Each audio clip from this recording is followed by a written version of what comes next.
Hello everyone. So welcome to Dr. Ravi Science World. I hope you are doing well. So बेटा last video में हम लोगों ने equilibrium का पहला टॉपिक किया था, जिसमें मैंने आप लोगों को इक्विलिब्रियम क्या होता है, इक्विलिब्रियम के लिए हमें क्या इंपॉर्टेंट कंडीशंस होती हैं, इक्विलिब्रियम से हम क्या पता लगा सकते हैं, क्या उसका इम्पोर्टेंस है, कैसे हम डायरेक्शन का पता लगाते हैं, कैसे रिएक्शन कोएफिशिएंट का यूज़ करते हैं, ये सारे टॉपिक्स हम लोग ने प्रीवियस वीडियो में डिस्कस कर लिए थे। आज के वीडियो में हम नया टॉपिक लेके आए हैं, जिस टॉपिक का क्लियर कट मीनिंग है केपी। केपी क्या है? इक्विलिब्रियम कांस्टेंट है for those reactions where gases are involve. मतलब कि अगर मुझे कंसंट्रेशन की जगह पे किसी रिएक्टेंट का पार्शियल प्रेशर गिवन हो, सपोज मैं कहता हूं मेरे पास एक रिएक्शन है A moles of A, B moles of B, C moles of C and D moles of D।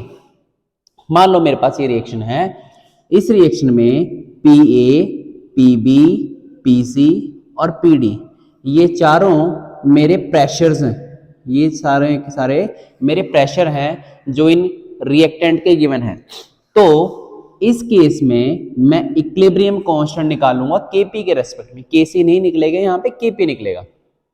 तो मैं कहता हूं it will be again the product of partial pressure of products raised to power the stoichiometric coefficients with the product of partial pressure of reactants raised to power the stoichiometric coefficients। Same as usual जो हम लोगों ने पहले निकाला था, बस वहां पे कंसंट्रेशन की जगह पे क्या आ गए, मेरे पार्शियल प्रेशर्स आ गए।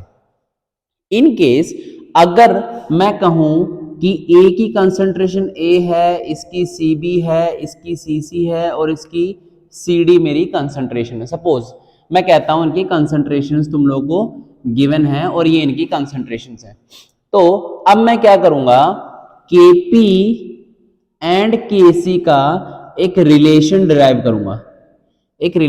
करूंगा, how the Kp and Kc are related. कैसे? अगर मैं इसका Kc की फॉर्मूला लिखूंगा तो मैं लिखूंगा Cc की पावर C, Cd की पावर D, Ca की पावर A एंड Cb की पावर B। ये हमें पता है, हम पहले पढ़ चुके हैं, पिछली वीडियो में मैंने बहुत अच्छे से आपको समझाया कि इक्विलिब्रियम कांस्टेंट हम लोग कैसे निकालते हैं। अब आप लोगों को एक चीज ध्यान रखनी है, क्या ध्यान रखना है कि हमारे पास एक इक्वेशन होती है, जिस इक्वेशन को हम कहते हैं आइडियल गैस इक्वेशन, जो कि हमने स्टेट्स ऑफ मैटर में बहुत अच्छे से पढ़ी हुई है। ये क्या कहती है? ये कहती है PV is equal to nRT, और जहां पे n नंबर ऑफ मोल्स हैं, P प्रेशर है, V वॉल्यूम है और R जो है यूनिवर्सल गैस कांस्टेंट है और T जो है मेरा टेम्परेचर है। ध्यान रखना R की वैल्यू होती है 0.083 लीटर एटमॉस्फेयर पर केल्विन पर mole. This is the unit. इसकी एक यूनिट और होती है 8.314 जूल पर केल्विन पर मोल।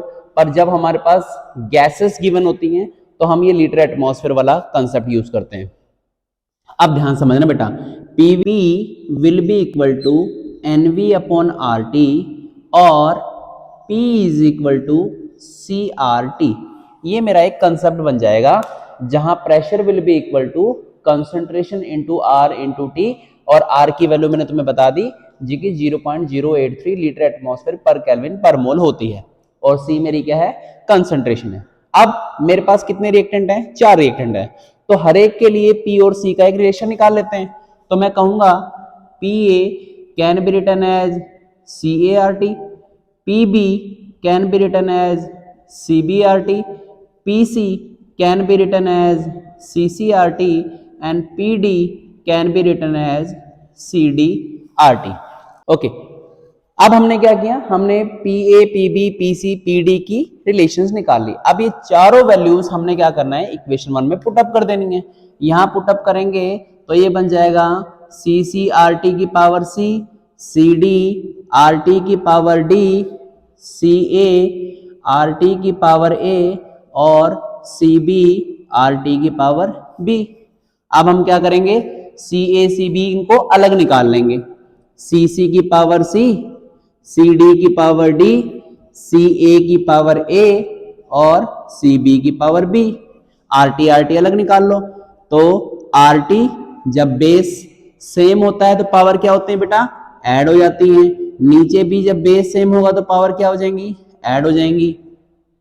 अब अगर आप ध्यान से देखें सी सी, सी डी, सी ए, बी इनके स्टोइकियोमेट्रिक कोएफिशिएंट किसके इक्वल थे, के सी के इक्वल।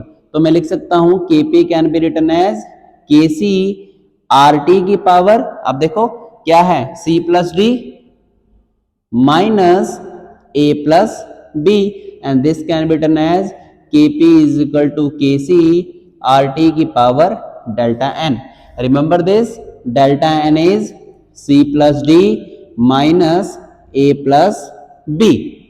अब मेरी बात ध्यान से समझना बेटा, जो ए बी सी डी जो स्मॉल स्टोइकियोमेट्रिक कोएफिशिएंट्स लिए हैं ना, these are only for gaseous phases. जब कोई रिएक्टेंट और प्रोडक्ट गैसियस फेज में है तो ही उसका स्टोइकियोमेट्रिक कोएफिशिएंट डेल्टा एन को डिराइव करने के लिए यूज होता है, वरना मेरा वो सिस्टम यूज नहीं होगा। सपोज मैं कहूं एक रिएक्शन है C प्लस O2 से CO2 बन रहा है, ये सॉलिड था, ये गैस था और ये भी मेरी गैस थी। तो अब देखो ये इसका स्टोइकियोमेट्रिक कोएफिशिएंट और इसका स्टोइकियोमेट्रिक कोएफिशिएंट ही यूज होगा। तो डेल्टा एन की वैल्यू अगर मैं निकालूंगा तो कितनी आएगी, 1 माइनस 1 0। ऐसे नहीं, इसका ऐड नहीं होगा। कई बच्चे गलती करते हैं कि पूरे के पूरे रिएक्टेंट के स्टोइकियोमेट्रिक कोएफिशिएंट्स को ऐड करते हैं, केवल गैसियस फेजेस को उठाना है हमने। आई होप आपको ये वाला सिस्टम समझ में आया होगा। This is the most important derivation for this chapter. आपका क्लियर कट एक क्वेश्चन इस डेरिवेशन से आना ही आना है। अब हम चलते हैं आगे। अब समझिए बेटा, अब आपको मैंने केपी केसी का रिलेशन तो करवा दिया। अब केपी केसी के रिलेशन के बाद आपको क्या आता है, आपके लिए डायरेक्ट एक क्वेश्चन आता है एग्जाम में। वो क्वेश्चन क्या आता है, या तो न्यूमेरिकल आएगा या फिर आपका आएगा एक डेरिवेशन। ओके, सो अब हमने डेरिवेशन तो कर ली है, let us solve an numerical for this. छोटा सा न्यूमेरिकल करेंगे, लिखेंगे find KP if KC for a reaction is 1.1। अगर केसी की वैल्यू 1.1 है एट 27 डिग्री सेल्सियस, ठीक है। तो अब क्या देखो, Kp is equal to K C R T की पावर डेल्टा एन होता है। रिएक्शन मैंने ले ली, सिंपल रिएक्शन ले लेते हैं, C प्लस O2 से CO2 बन रहा है सपोज, ये भी गैस, ये भी गैस और ये मेरा कार्बन एज ए सॉलिड। अब मैं क्या करूंगा, Kp मुझे निकालना है, Kc की वैल्यू 1.1 है, R की वैल्यू 0.083 है, टेम्परेचर 27 है। ध्यान रखना टेम्परेचर को 27 डिग्री सेल्सियस है, 273 ऐड करके इसको किसमें, केल्विन के अंदर, हमेशा केल्विन के अंदर कन्वर्ट करना पड़ेगा। तो ये हो जाएगा 300। अब बात आती है delta N. Delta N again जैसे पिछले वाले में निकाला था, इसकी वैल्यू कितनी 1, इसकी भी 1, इसकी भी 1, लेकिन क्योंकि ये सॉलिड है ये टेक पार्ट नहीं करेगा, तो delta N will be equal to 1 माइनस 1 0, तो पावर 0। और किसी की भी पावर 0 मल्टीप्लाई करने की जरूरत ही नहीं पड़ेगी आपको, किसी की भी पावर 0 क्या हो जाएगी, 1 हो जाएगा। तो 1.1 into 1 will be equal to 1 कि हमारे पास केपी और केसी का रिलेशन क्या आ गया, सेम आ गया। तो आई होप आपको केपी केसी का सिस्टम समझ में आ गया होगा। अब केपी केसी के अलावा हमारे पास एक बहुत इंपॉर्टेंट कंसेप्ट बनता है बेटा इस चैप्टर में। वो इंपॉर्टेंट कंसेप्ट क्या है, वो है फैक्टर्स, फैक्टर्स अफेक्टिंग इक्विलिब्रियम। ऐसे कौन कौन से फैक्टर्स हैं जो इक्विलिब्रियम को अफेक्ट कर रहे हैं। अब समझना ध्यान से, बहुत इंपॉर्टेंट कंसेप्ट है ये। क्वेश्चन 100% लिखवा लो, मेरे से आना ही आना है एग्जाम में। ये क्या है, ये है Le Chatelier principle, very important for the final exam and for the NEET and JEE mains questions. Direct question आता है ली चैटिलियर प्रिंसिपल के ऊपर। क्या कहता है, लेमन लैंग्वेज में आपको समझा रहा हूं, समझना क्या होता है।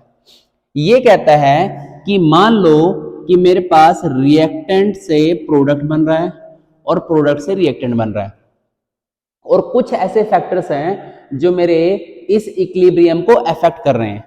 अगर मैं किसी भी एक फैक्टर के अंदर बदलाव करता हूं, बदलाव करने से मेरा इक्विलिब्रियम जो होगा शिफ्ट होगा, या तो रिएक्टेंट की तरफ या प्रोडक्ट की तरफ, मतलब या ये बैकवर्ड जाएगा या ये फॉरवर्ड जाएगा। तो ली चैटलियर क्या कहता है, ये कहता है if there is any change in any of the factor which is directly affecting the equilibrium, then the reaction will adjust itself in such a way so as to minimize the effect to attain the equilibrium again. कहने का मतलब क्या हुआ कि अगर कोई equilibrium था और वो इक्विलिब्रियम चेंज हुआ कुछ और आगे या पीछे हो गया, तो वापस से इक्विलिब्रियम अपने आप अटेन हो जाएगा। क्या करेगा, जैसे मान लो मेरे दोनों हाथ हैं, ये क्या हुआ, किसी वजह से ये वाला हाथ नीचे चला गया, अब इक्विलिब्रियम डिसबैलेंस हो गया, ये क्या करेगा, ये वाला हाथ भी अपने आप नीचे चला जाएगा, वापस से इक्विलिब्रियम पे आ जाएगा। This is how reaction will adjust itself, reaction अपने आप को एडजस्ट करेगी। क्यों करेगी, ये ली चैटलियर कहता है। सो आपको डेफिनेशन मेरे स्क्रीन पे दिख रही होगी, ली चैटलियर प्रिंसिपल की डेफिनेशन। डायरेक्ट है आपने ये वाली डेफिनेशन लिख देनी है, you are going to get full out of full marks. अब कौन से ऐसे फैक्टर्स हैं जो मैंने ली चैटलियर के अंदर आपको बोले हैं, वो फैक्टर कौन कौन से हैं? सबसे पहला फैक्टर है concentration, concentration of reactant and products. दूसरा फैक्टर है टेम्परेचर। तीसरा फैक्टर है प्रेशर। चौथा फैक्टर है इनर्ट गैस, और पांचवा फैक्टर है कैटलिस्ट। ठीक है, तो ये 5 फैक्टर्स हैं। एक सेकंड,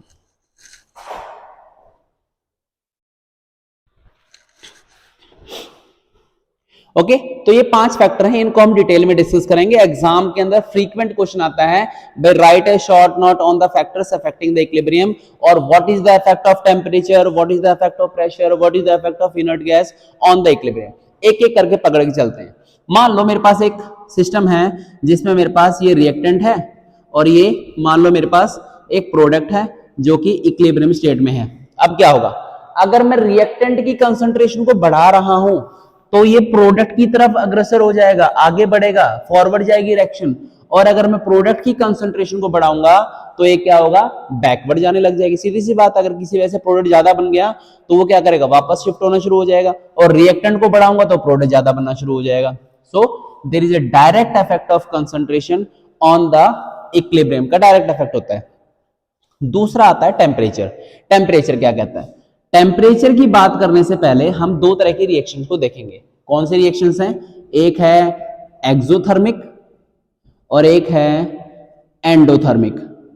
एक्सोथर्मिक और एंडोथर्मिक 2 इंपॉर्टेंट रिएक्शंस हैं, आप लोगों ने लोअर क्लासेस में भी पढ़ी होंगी। मैं एक बार फिर आपको रिपीट कर देता हूं। एक्सोथर्मिक वो रिएक्शन होती है जिसमें हीट रिलीज होती है, एंडोथर्मिक वो रिएक्शन होती है जिसमें हीट गेन होती है। मतलब कि कोई रिएक्शन हो रही है जिसके अंदर से हीट निकल रही है तो एक्सोथर्मिक, और अगर किसी को रिएक्शन को होने के लिए अगर मैं हीट दे रहा हूं तो वो एंडोथर्मिक। अब समझना कंसेप्ट क्या कहता है। कंसेप्ट कहता है भाई कि अगर एक्सोथर्मिक रिएक्शन है और उसमें आप टेम्परेचर बढ़ा रहे हो, पहले ही हीट निकल रही है और टेम्परेचर बढ़ा रहे हो, तो रिएक्शन क्या होगी, रिवर्स जाएगी। कहां जाएगी, रिवर्स, बैकवर्ड जाएगी, क्यों भाई पहले ही हीट निकल रही है तो वो टेम्परेचर बढ़ाया जा रहा है। वहीं अगर एंडोथर्मिक है और टेम्परेचर बढ़ा रहे हो, एंडोथर्मिक में क्या होता है, आपको हीट देनी पड़ती है और आप टेम्परेचर और बढ़ा रहे हो, मतलब उसका फायदा कर रहे हो, तो रिएक्शन क्या होगी, फॉरवर्ड हो जाएगी। तो आई होप आपको सिस्टम समझ में आ गया कि टेम्परेचर का कैसे रोल है। तो टेम्परेचर डायरेक्टली इक्विलिब्रियम को अफेक्ट करता है। ओके, अब बात करते हैं प्रेशर का। अब प्रेशर का क्या रोल है, समझो प्रेशर क्या कहता है। भाई प्रेशर का जो रोल समझने के लिए ना हम लोगों को पहले वॉल्यूम और प्रेशर का रिलेशन समझना पड़ेगा। ध्यान रखना, मेरे पास एक कंटेनर है, कंटेनर के अंदर मैं प्रेशर डाल रहा हूं, जब मैं प्रेशर डालूंगा तो वॉल्यूम क्या हो जाएगी, कम हो जाएगी। वॉल्यूम कम हो जाएगी तो उसके अंदर जितने भी मॉलिक्यूल्स है ना वो एक दूसरे के नजदीक ज्यादा आ जाएंगे। ज्यादा नजदीक आ जाएंगे तो रिएक्शन होने की प्रोबेबिलिटीज बढ़ जाएगी, प्रोडक्ट बनने की प्रोबेबिलिटीज बढ़ जाएगी। तो अब कंसेप्ट क्या बना, अगर मेरे पास कांस्टेंट वॉल्यूम है, मतलब वॉल्यूम में बदलाव नहीं हो सकता, तो प्रेशर का रोल नहीं होगा। No role, there will be no role, no effect of equilibrium if the volume is constant. If volume is not constant, volume not constant है, अगर वॉल्यूम कांस्टेंट नहीं है, कांस्टेंट नहीं है, तो फिर प्रेशर क्या होगा समझो, तो फिर क्या होगा, pressure will affect equilibrium. Equilibrium कैसे अफेक्ट करेगा अब ये भी समझो। अगर प्रेशर बढ़ेगा तो वॉल्यूम कम होगी, वॉल्यूम कम होगी तो नंबर ऑफ मॉलिक्यूल्स होंगे रिएक्टेंट में, वापस में ज्यादा रिएक्ट करेंगे, प्रोडक्ट बनेगा। ठीक है, सो हमारा कंसेप्ट क्या बनेगा बेटा, हमारा कंसेप्ट बनेगा ऑन इंक्रीजिंग द प्रेशर, देखो समझने ध्यान से, on increasing the pressure the reaction will shift towards the direction in which the volume is decreasing. जिस तरफ से वॉल्यूम डिक्रीज हो रहा है ना उसी तरफ मेरा इक्विलिब्रियम शिफ्ट होगा। ली चैटले प्रिंसिपल क्या कहता है, यही कहता है। अब इसमें एक कंसेप्ट बन जाएगा। कंसेप्ट क्या बनेगा, मैंने तुम्हें बताया था कि प्रेशर है तो ऑब्वियसली वहां पे मेरे पास क्या होगा, केपी निकलेगा। केपी निकलेगा तो डेल्टा एन वाला फैक्टर लगेगा। अब देखो डेल्टा एन की तीन कंडीशंस बनेंगी। तीन कंडीशंस कौन सी बनेंगी, डेल्टा एन की वैल्यू 0 से बड़ी होगी, मतलब पॉजिटिव आएगी। अगर पॉजिटिव आएगी तो रिएक्शन तुम्हारी जाएगी रिवर्स। अगर डेल्टा एन की value negative I, that is change in number of moles, negative आया, तो तुम्हारी रिएक्शन कैसी जाएगी, फॉरवर्ड। और वहीं अगर इसकी 0 आ गई तो नो चेंज। आई होप आपको समझ में आया प्रेशर का कंसेप्ट। तो प्रेशर का कंसेप्ट डायरेक्टली क्या बताता है, प्रेशर का कंसेप्ट बताता है वॉल्यूम में अगर कोई बदलाव नहीं हो रहा है, अगर वॉल्यूम कांस्टेंट है तो प्रेशर का कोई रोल नहीं, भैया प्रेशर बढ़ा चाहे मत बढ़ा कोई फर्क नहीं पड़ेगा क्योंकि वॉल्यूम तो कांस्टेंट है। लेकिन अगर वॉल्यूम तेरी कांस्टेंट नहीं है तो pressure will affect the equilibrium. कैसे अफेक्ट करेगा, प्रेशर बढ़ेगा, वॉल्यूम कम होगी और इक्विलिब्रियम उस डायरेक्शन में शिफ्ट होगी जिस डायरेक्शन में वॉल्यूम कम हो रही है। कंडीशंस क्या बनेंगी, अगर नंबर ऑफ मोल्स में जो चेंज है वो अगर पॉजिटिव आ गया रिएक्शन रिवर्स जाएगी, नेगेटिव आ गया फॉरवर्ड जाएगी, और अगर 0 आ गया तो कोई बदलाव नहीं होगा। आई होप आपको ये तीनों कंसेप्ट्स बहुत अच्छे से समझ में आ गए होंगे, एग्जाम में ये तो आते ही आते हैं। इसके अलावा मेरा एक इंपॉर्टेंट कंसेप्ट बनता है, वो कौन सा बनता है बेटा, वो बनता है मेरा कौन सा, इनर्ट गैस का। अब देखो इनर्ट गैस नाम से ही पता चला इनर्ट है, कोई रिएक्शन नहीं करेगी, कोई टेक पार्ट नहीं करेगी, लेकिन inert gas do not react, react नहीं करेगी but have its own pressure. इसका खुद का एक प्रेशर होता है, ऑब्वियसली गैस है, गैस खुद का एक प्रेशर होगा। अगर मान लो कोई मेरी ऐसी रिएक्शन है जिस रिएक्शन के अंदर मेरे पास ऑलरेडी कुछ गैसेस हैं और वॉल्यूम भी कांस्टेंट नहीं है, दैट मींस वहां पे प्रेशर का इफेक्ट प्ले कर रहा है, तो अगर ये गैस भी डालूंगा तो प्रेशर क्या होगा मेरा, प्रेशर मेरा वहां पे इंक्रीज हो जाएगा और वही इफेक्ट होगा जो प्रेशर के बढ़ने से होता था। लास्ट टॉपिक है catalyst.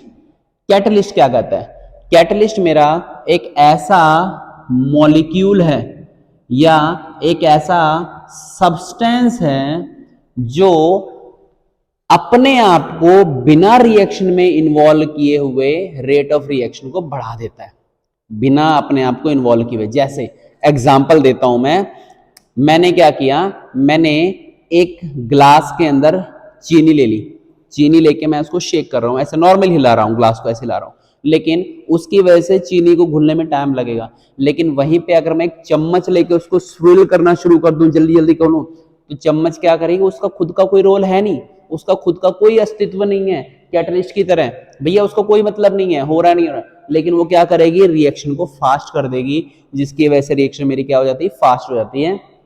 So this is the effect of catalyst.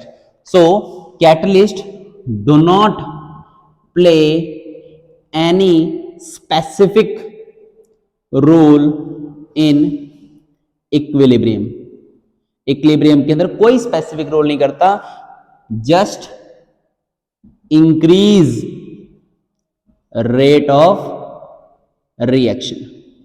ध्यान रखना, कैटलिस्ट का एक बहुत अच्छा इंपॉर्टेंट टॉपिक है जो हम लोग अगले साल पढ़ेंगे +2 के अंदर, ठीक है। केमिकल काइनेटिक्स की मैंने एक वीडियो डाली भी है, बट मैंने केमिकल कैटलिस्ट के बारे में हम डिस्कस करेंगे उसके अंदर, ठीक है। Okay, so this is all about the 5 major factors affecting the equilibrium। अब आप लोगों को ये कंसेप्ट समझ में आ गए होंगे आई होप। अब अगला हमारा बचता है आयनिक इक्विलिब्रियम, वो हम अगले वीडियो में कंटिन्यू करेंगे, जिसमें हमने acid base, common ion effect, buffer solution और सोल्युबिलिटी प्रोडक्ट, ठीक है, और कुछ इंपॉर्टेंट न्यूमेरिकल्स जो फ्रीक्वेंटली हम लोग पूछते हैं। आई होप बेटा आपको ये कंसेप्ट समझ में आ रहे होंगे, और अगर आपको सही लग रही है वीडियोस तो please do not forget to like, share. So much for watching me, have a nice day.